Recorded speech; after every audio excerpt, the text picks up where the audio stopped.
Hello అండి, నమస్తే. Welcome back to my channel. ఈరోజు మన ఛానల్లో స్పాంజ్ కేక్ ఎలా చేయాలో చూపిస్తాను. చాలా సింపుల్ ఇంగ్రీడియంట్స్తో అయితే రెడీ చేశానండి. చాలా బాగా వచ్చింది కదా, ఫ్లఫీగా వచ్చింది. ఇలా ఎలా చేయాలో చూపిస్తాను. దీనికోసం చాలా సింపుల్ అండి. ఒక గిన్నె అయితే తీసుకోవాలి. ఇప్పుడు ఈ గిన్నెలో అయితే ఒక గుడ్డ అయితే ఇట్లా కొట్టేసుకుంటున్నాను.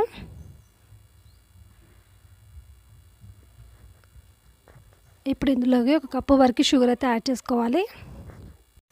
ఇప్పుడు షుగర్ అంతా మెల్ట్ కావడానికి బాగా కలపాలన్నమాట. చూడండి, ఇలా విస్కర్ తీసుకొని ఇలా కలుపుకుంటున్నాను. షుగర్ అంతా కరిగేంత వరకు బాగా కలుపుకోవాలి. ఇప్పుడు ఇందులోకి మనం బటర్ యాడ్ చేసుకోవచ్చు. నా దగ్గర బటర్ లేదు కాబట్టి నేను మిల్క్ అయితే యాడ్ చేసుకున్నాను. ఇందులోకి మొత్తం ఒక కప్పు వరకు మిల్క్ అయితే అవసరం ఉంటుంది. నేనైతే ఇప్పుడు సగం కప్పు మిల్క్ అయితే వేసుకున్నాను. తర్వాత ఇంకొక సగం కప్పు అయితే వేసుకుంటాను అనమాట. ఇదంతా బాగా కలుపుకోవాలి. ఇలా చేసుకున్న తర్వాత ఇప్పుడు ఇందులోకి పిండి అయితే వేసుకుంటున్నాను. గోధుమ పిండి అన్న వేసుకోవచ్చు, లేదంటే మైదా పిండి అన్న వేసుకోవచ్చు. నేనైతే మైదా పిండి వేసుకుంటున్నాను. ఇలా జాలి దాంట్లో అయితే వేసుకొని జల్లెడ పట్టుకోవాలి. ఈ పిండి వచ్చేసి నేను పాలు ఎంత తీసుకున్నామో సేమ్ అంతే పిండి కూడా తీసుకోవాలన్నమాట. ఏ కప్పుతో అయితే పాలు తీసుకుంటామో సేమ్ అదే కప్పుతో పిండి అయితే తీసుకోవాలి. కొలతలు అయితే ఇలా ఉంటాయి అన్నమాట. చూడండి, ఇలా కొంచెం గట్టిగా అయింది కదా. ఇప్పుడు ఇందులోకి మిగతా పాలు కూడా యాడ్ చేసుకోవాలి.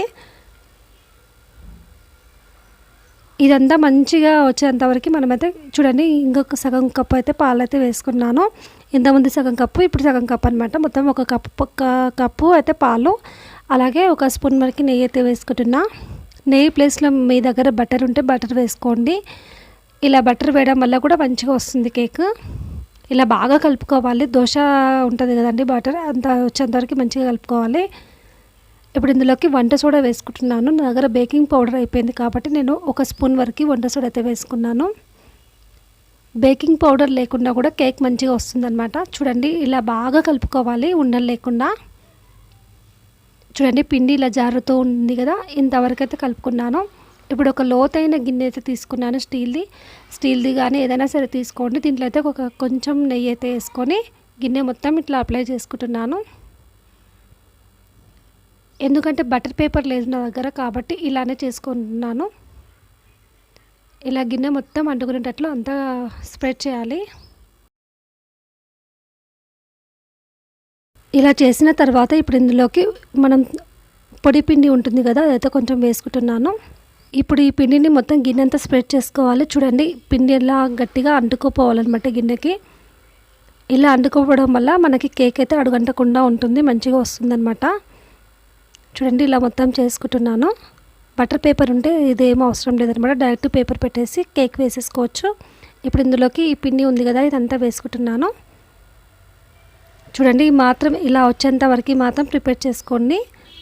ఇలా గిన్నెలో మొత్తం వేసుకోవాలి.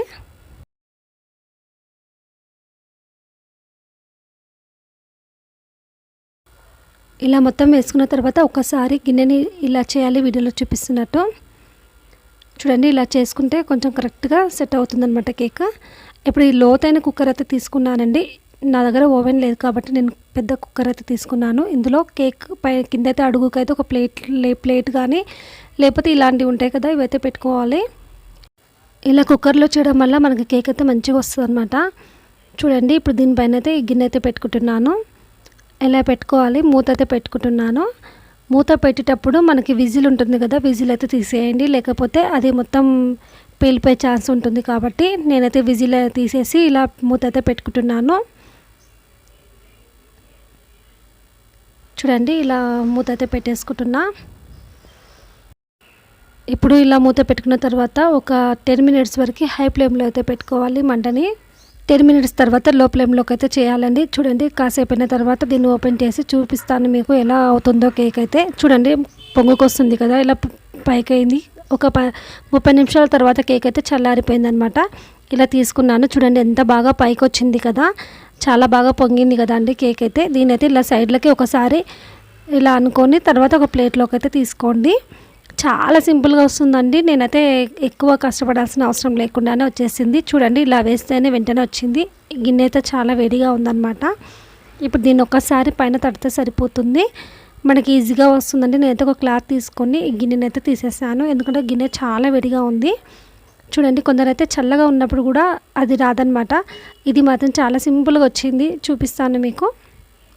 చూడండి ఎంత బాగా వచ్చిందో కదా, మంచిగా కుక్ అయింది, మంచి కలర్ కూడా వచ్చింది కదా కేక్. ఎంత బాగుందో చూడండి. నేను చేసింది చాలా కొంచెం క్వాంటిటీ కానీ ఎంత బాగా వచ్చింది కదా, 1 kg అంత అయితే వచ్చిందండి. ఇలా ఇంట్లోనే సింపుల్గా కేక్ తయారు చేసుకోవచ్చు అనమాట. ఎంత స్పాంజీగా ఉందో చూడండి, చాలా బాగుంటుంది. ఇలా చేస్తే మాత్రం మీకు కూడా ఈ వీడియో నచ్చినట్లయితే ఒకసారి ట్రై చేయండి, ఎలా వచ్చిందో కామెంట్ చేయండి. ఇంట్లో బర్త్డేస్కి కానీ ఏదైనా సెలబ్రేషన్ చేసుకోవాలనుకున్నా ఇలా కేక్ సింపుల్గా తయారైపోతుంది అనమాట. ఇందులో ఎగ్ స్మెల్ కూడా ఏమి ఉండదండి. ఇలాచీ పౌడర్ కానీ లేదంటే వెనిలా ఎసెన్స్ కానీ వేసుకోండి, చాలా బాగుంటుంది. ఈ వీడియో కనుక మీకు నచ్చినట్లయితే నా ఛానల్ని సబ్స్క్రైబ్ చేసుకోండి. Thank you for watching.